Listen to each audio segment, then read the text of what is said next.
Hello friends, welcome to my channel. मैं हूं प्रज्ञा और हम पढ़ रहे हैं मध्य प्रदेश के राजवंश। तो मध्य प्रदेश के राजवंश, इसके पहले के अगर राजवंश आपने नहीं देखे हैं तो प्लेलिस्ट में जाकर आप देख लीजिए। आज का हमारा वंश है चंदेल वंश। चंदेलों को राजपूतों के 36 राजवंशों में से एक माना गया है।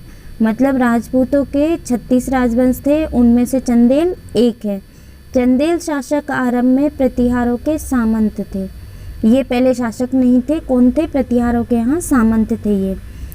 वे स्वयं को चंद्र देवता एवं काशी के गहरवार नरेश के राजपुरोहित की पुत्री हेमवती की संतान मानते थे। हेमवती कौन थी? चंद्र देवता एवं काशी के गहरवार नरेश के राजपुरोहित की पुत्री थी और उनकी संतान खुद को ये मानते थे चंदेल। लोक मान्यताओं के अनुसार इनका मूल निवास स्थान छतरपुर जिले में मनियागढ़ था। मनियागढ़ कहाँ पर है? छतरपुर जिले में। कलिंजर, अजयगढ़, मनियागढ़, मरफा, मांधा, गढ़ा तथा बारीगढ़, महीभरा, इनके ये 8 किले थे। चंदेलों के ये 8 किले थे। किंतु पुरालेखों के अनुसार इस राजवंश की प्राचीन राजधानी खजुरबाग, वर्तमान में खजुराहो जो है उसको खजुरबाग भी बोलते थे और इनकी ये राजधानी थी। चंदेलों की 3 राजधानियां थी। महोबा भी रही है इनकी राजधानी, कलिंजर और ये खजुराहो। ऐतिहासिक दृष्टि से नन्नुक चंदेल वंश का संस्थापक था। किसने स्थापना की थी इसकी? नन्नुक ने।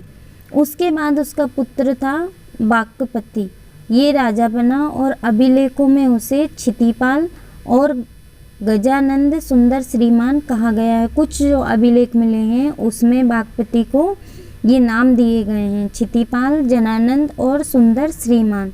वह अपनी सैन्य क्षमता और बुद्धिमत्ता के लिए प्रसिद्ध था।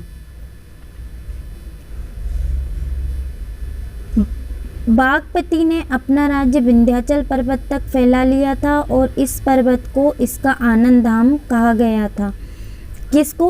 विंध्याचल पर्वत को बागपति का आनंद धाम कहा गया है।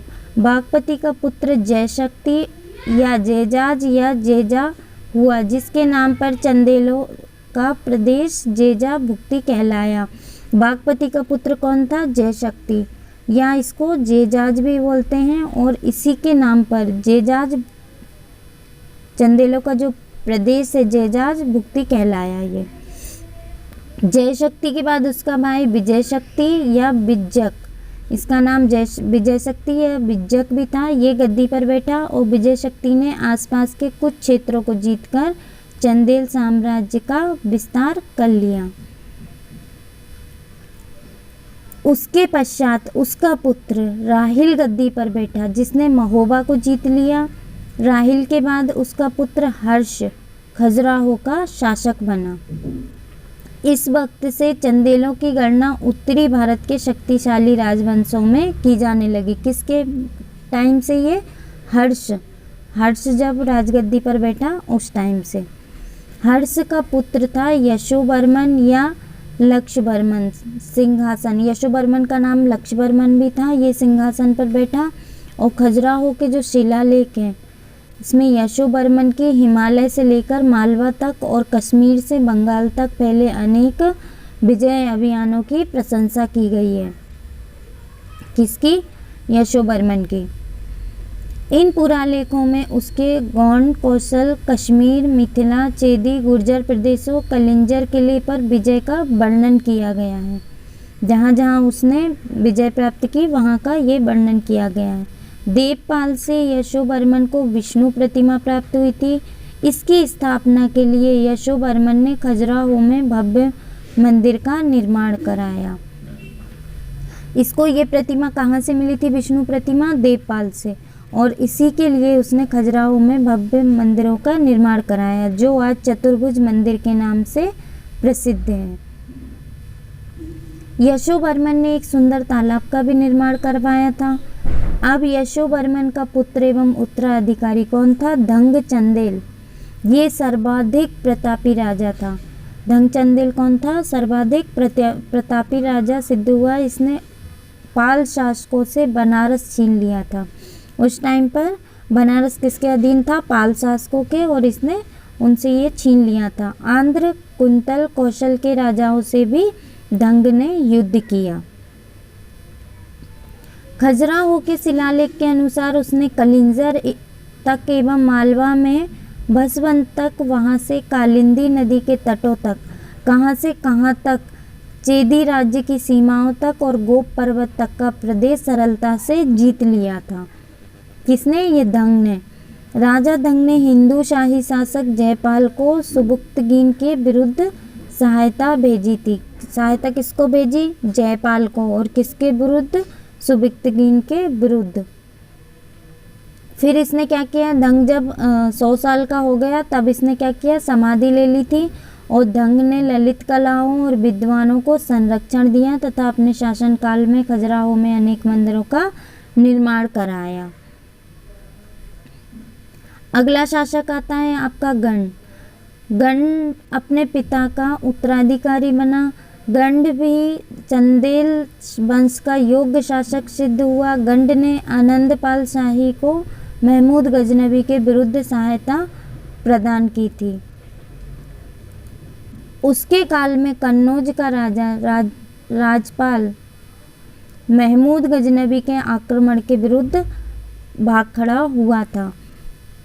क्या हुआ था कि गंड के शासन काल में महमूद गजनबी का जब आक्रमण हुआ तो राजपाल भाग खड़ा हुआ। तब गंड ने अपने पुत्र विद्याधर के द्वारा भगोड़े शासक राजपाल का वध करा दिया था इसने। इसके शासनकाल में चंदेलों की शक्ति अपने चरम पर पहुंच गई थी। चूंकि विद्याधर ने कन्नौज के राजा राजपाल की हत्या उसके ही ग्वालियर के सामंत कच्छप गणवंशीय अर्जुन द्वारा करवा दी थी। इस कारण महमूद में विद्याधर से युद्ध करने के लिए भारत आया और कलिंजर किले को घेर लिया। विद्याधर ने कूटनीति से काम लेते हुए युद्ध के बजाय संधि कर ली। किससे संधि कर ली? महमूद से। महमूद ने विद्याधर को 15 किले इनाम में दिए तथा वह थोड़ी बहुत संपत्ति लेकर वापस चला गया। इस प्रकार विद्याधर ने कूटनीति के द्वारा महमूद के भारत विजय अभियान को रोककर अपने राज्य को तहस नहस कर लिया। भारत विजय अभियान किसका था? महमूद का था। लेकिन इसको क्या किया इसने? विद्याधर ने कूटनीति से संधि कर इसको रोक दिया। इसके पश्चात उसका पुत्र विजयपाल गद्दी पर बैठा। विजयपाल के बाद उसका पुत्र देववर्मन गद्दी पर बैठा। उसे कलचुरी नरेश ने पराजित कर दिया। देववर्मन को किसने? कलचुरी नरेश ने पराजित कर दिया। इन दो कमजोर राजाओं के समय चंदेलों की प्रतिष्ठा अपने निम्न स्तर पर पहुंच गई थी। किस किस के? विजयपाल और देववर्मन के समय। देववर्मन के पश्चात उसका भाई कीर्तिवर्मन चंदेल गद्दी पर बैठा। उसने कलचुरी नरेश लक्ष्मीकर्ण पर विजय का वर्णन अजयगढ़ शिलालेख तथा महोबा के शिलालेख से मिलता है। इसके काल के कुछ सोने के सिक्के मिले हैं। इसके बाद सुलक्षण वर्मन, जयवर्मन, पृथ्वीवर्मन थोड़ी बहुत ख्याति प्राप्त नरेश सिंहासन आरूढ़ हुए, मतलब ये थोड़े टाइम के लिए सिंहासन पर बैठे। पृथ्वीवर्मन के पश्चात उसका पुत्र मदन वर्मन गद्दी पर बैठा। मऊ शिलालेख के अनुसार उसने कलचुरी नरेश गायकर्ण पर विजय प्राप्त की थी। मालवा नरेश को पराजित किया। मदन वर्मन जब विदिशा के समीप रह रहा था तब उसने सुदली विषय में राहुल शर्मा नामक ब्राह्मणों को 10 हल भूमि दान में दी थी। रीवा जिले के त्योंथर तहसील के पनवार ग्राम में मदन वर्मन के चांदी के 48 सिक्के प्राप्त हुए हैं। कहाँ पर? रीवा जिले के त्योंथर तहसील के पनवर गांव जो है वहाँ पर 48 सिक्के मिले हैं। उसके शासनकाल में कैमूर पर्वत श्रेणी के उत्तर तक बघेलखंड पर चंदेल राजाओं का अधिकार था। मदन वर्मन के पश्चात अब कौन आ गया? उसका पुत्र यशोवर्मन द्वितीय। वो यशोवर्मन प्रथम था और ये यशोवर्मन द्वितीय। ये पर अल्पकाल के लिए गद्दी पर बैठा।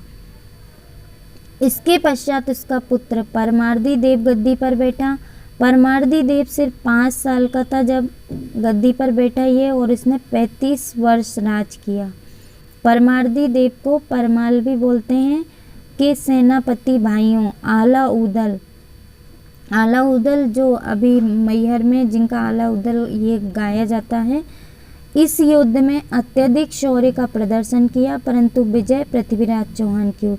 इन्होंने शौर्य तो बहुत दिखाया लेकिन विजय पृथ्वीराज चौहान की हुई। परमार्दी देव का पुत्र था त्रैलोक्य वर्मन।